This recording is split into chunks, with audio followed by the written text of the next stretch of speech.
Hola, soy el padre Jesús Torres Fernández, soy agustino, estamos precisamente en este momento en el convento San Agustín, en el Colegio San Agustín de Salamanca, donde vamos a intentar conocer un poquito mejor la figura del excelso patrono de Salamanca, San Juan de Sahagún. Tenemos aquí detrás en esta imagen sencilla en el convento San Agustín. Vamos a celebrar dentro de unos días, el 12 de junio, la fiesta solemne para Salamanca de San Juan de Sahagún, patrono de la ciudad y de la diócesis de Salamanca. Juan de Sahagún, como pueden comprobar por el hábito, es un agustino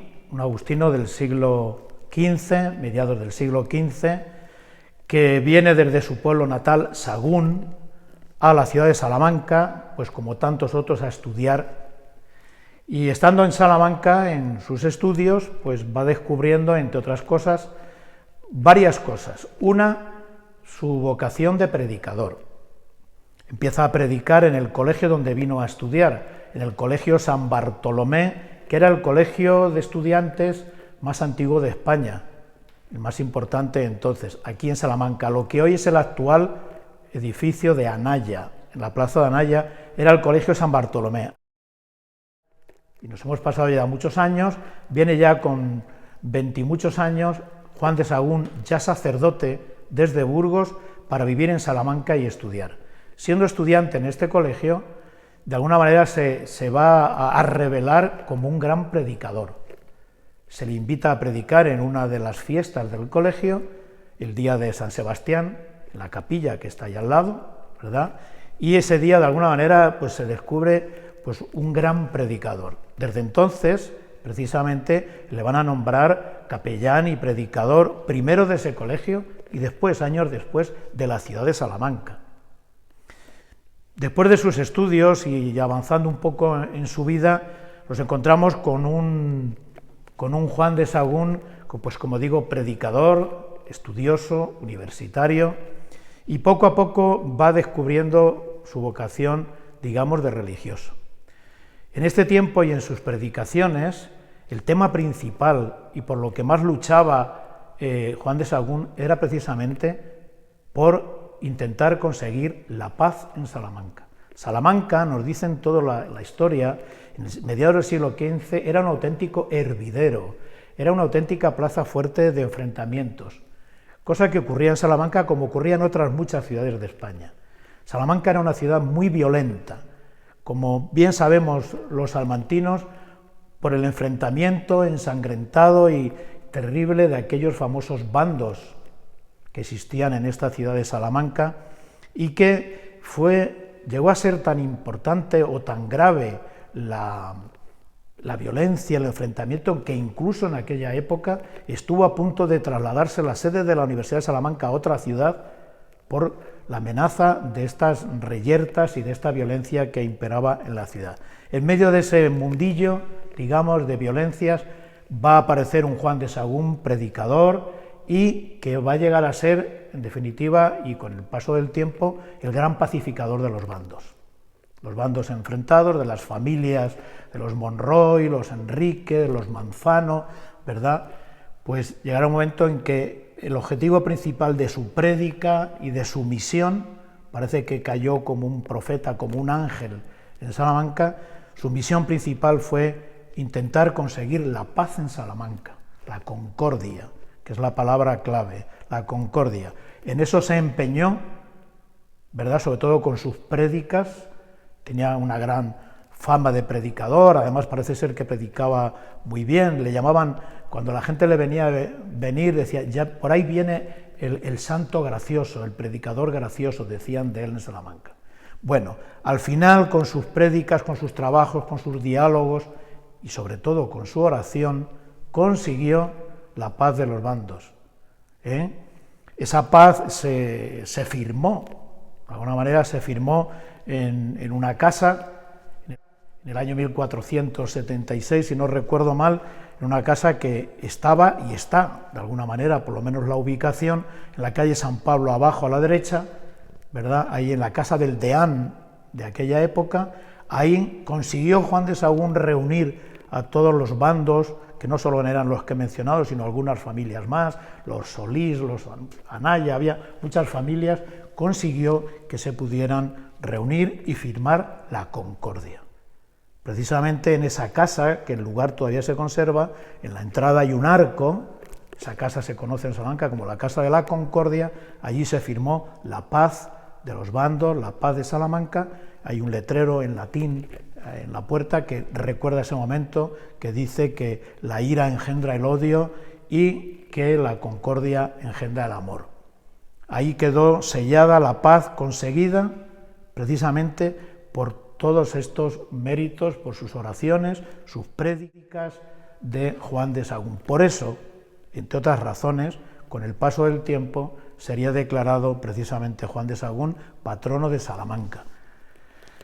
En ese espacio de tiempo va a entrar en el convento de los agustinos. Él no era agustino, era sacerdote del clero secular, y lo cuenta el padre Cámara en la vida de San Juan de Sahagún, libro que tengo en la mano, la biografía más importante del también agustino y obispo de Salamanca, padre Cámara, pues cuenta ahí cómo él enfermó gravemente, le llevaron al hospital, que entonces estaba en lo que hoy es el patio de escuelas, y le llevaron, y entonces ciertamente su enfermedad parece ser muy grave y prometía poca salvación.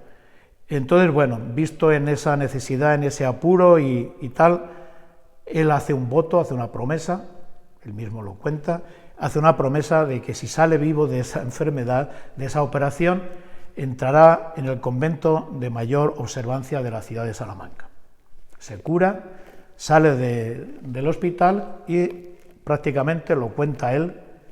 prácticamente de inmediato ingresa en el convento de San Agustín, que estaba muy cerquita de allí, en lo que es hoy y ha sido durante tiempo lo que hemos conocido en Salamanca como el Botánico, hoy precisamente donde están esas ruinas que se están intentando restaurar, restablecer de alguna manera, pues para que la historia no se nos olvide que ahí en ese convento de San Agustín estuvo el santo patrono de Salamanca, Juan de Sahagún, donde fue por 2 veces al menos prior y donde también empezó a obrar, incluso en vida, algunos de sus más importantes milagros que todo salmantino conoce y que no vamos a recordar ahora. Allí vivió, allí murió, allí estuvo enterrado Juan de Sahagún, en ese lugar, convento de San Agustín, convento de santos y sabios, que dicen los historiadores, por la cantidad de santos y de personajes célebres, Santo Tomás de Villanueva, San Alonso de Orozco, Fray Luis de León, que allí vivieron y algunos también allí murieron. Entonces, bueno, pues este es un poco el panorama así muy claro, muy por encima de este hombre, este Juan de Sahagún, este hombre sencillo, pero luego muy cultivado en la universidad y que llegó a ser, y ese es su gran título, ser el pacificador de los bandos. El hombre que trajo la concordia, el hombre que sembró la paz, que le costó muchas veces incluso amenazas de muerte, persecuciones, incluso algunos dicen que envenenamiento. En las historias que se escriben de San Juan de Sahagún,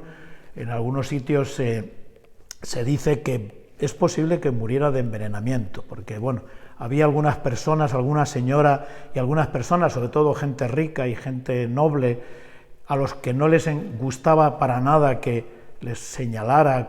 Juan de Sahagún, y para eso no le dolían prendas señalar a los injustos, a los ricos que abusaban de los pobres, etcétera, pues parece ser que alguien se la juró y, bueno, eso no se sabe, puede quedar ahí en la leyenda, pero ciertamente sí que fue perseguido y en alguna ocasión apaleado por las cosas que decía y cómo se enfrentaba a los poderosos de aquella época. Ese, en términos generales, así muy por encima, es Juan de Sahagún, santo agustino, el primer santo agustino español. Él, ya he dicho antes que, porque había que preguntarse, ¿de dónde sacaba las fuerzas Juan de Sahagún para ser tal apóstol, tal misionero y de alguna manera un hombre tan valiente, ¿no? Cuando por carácter dicen los escritores y los biógrafos que era más bien sumiso, más bien humilde, más bien... ¿De dónde sacaba esa fuerza? Pues como antes comentaba, lo sacaba de la oración sobre todo, y lo sacaba sobre todo de la celebración de la Eucaristía. donde cuentan los historiadores del convento de San Agustín, ¿verdad? Ahí tenemos aquí en el convento, en la biblioteca, tenemos la historia del convento de San Agustín, donde se cuenta todo esto, pues cuentan cómo realmente vivía la Eucaristía con una fuerza tan grande, con una intensidad, con una espiritualidad tan profunda, que se pasaba horas celebrando la misa, para lo cual, dicho sea en plan de anécdota, pues no había monaguillo o acólito que le quisiera acompañar, porque se eternizaba en la misa, ¿no? Incluso a veces parece que dice él mismo que a veces dialogaba con el mismo Jesús en persona, parece que a veces entraba en una comunión, digamos, total con el mismo Jesucristo, ¿no? Digamos que la fuente de su espiritualidad y la fuerza de su vida activa y de apóstol le venía sin duda de la Eucaristía. Por eso siempre, o muchas de las veces, en su iconografía se le representa precisamente con un cáliz, por el amor que tenía y cómo vivía en la Eucaristía. Es uno de los aspectos importantes a resaltar de Juan de Sagún. Bien, pues creo que también es importante resaltar en Juan de Sagún su aspecto caritativo y su preocupación por los más débiles, por los más vulnerables, que se dice ahora, por los más menesterosos, ¿no? Y como digo, en la historia del convento de San Agustín, que está ahí, que lo tenemos en la biblioteca, como es lógico, pues se cuenta cómo pues visitaba a las viudas, cómo se preocupaba de los pobres, de visitar a los enfermos en los hospitales. El convento se convirtió en un lugar casi de peregrinación de gente, de pobres a pedir y demás, dada la generosidad de él. Y también, lo digo ahora para que luego no se me olvide, después de su muerte, el convento de San Agustín, su tumba, en definitiva, se convirtió en un lugar de peregrinación prácticamente de gente que venía no solo de Salamanca, sino de otros muchos lugares y provincias buscando el milagro, la sanación del santo, que ya en vida, según sabemos, hizo multitud de milagros, cual más llamativo, y que luego en muerte su tumba se convirtió en un lugar de visita, de peregrinación, en definitiva, buscando sanación, buscando el milagro del santo Agustino, ¿no? Entonces, también, ya digo, muy importante resaltar su aspecto de la caridad, no solo mientras fue prior en el convento, sino después también de ser prior. Y después es importante ya, bueno, muere relativamente joven, con 49 años, muere relativamente joven y bueno, pues se le entierra en el convento, según nos dice la historia del convento, se le entierra debajo del coro, precisamente de la iglesia del convento, y después, bueno, estuvo enterrado en varios lugares, en varias localizaciones del convento, entre otras cosas porque le tuvieron que trasladar y de alguna manera casi esconder, porque realmente era increíble la cantidad de gente que venía al convento. Tuvieron que de alguna manera el prior y la comunidad poner freno, porque era realmente algo realmente desbordante lo que sucedía en ese convento, viniendo de todas partes. La historia de sus milagros es enorme, ahora no es momento de referirla, los más famosos los conocemos todos, y ya digo, se fue trasladando en distintos lugares hasta que por fin sus restos fueron puestos en una urna de plata que estuvo allí en el convento. Junto a otra urna, había dos en el convento, donde estaban los restos de Juan de Sagún en una y en la otra de Tomás de Villanueva, Santo Tomás de Villanueva, que también había sido prior de ese convento y murió allí. En cada una de las urnas estaban los restos de ambos santos en la iglesia de los agustinos, del convento. Ya sabemos toda la historia de guerras, desamortizaciones y todo eso. Bueno, cuando llega la Guerra de la Independencia en 1812, cuando Salamanca está sufriendo,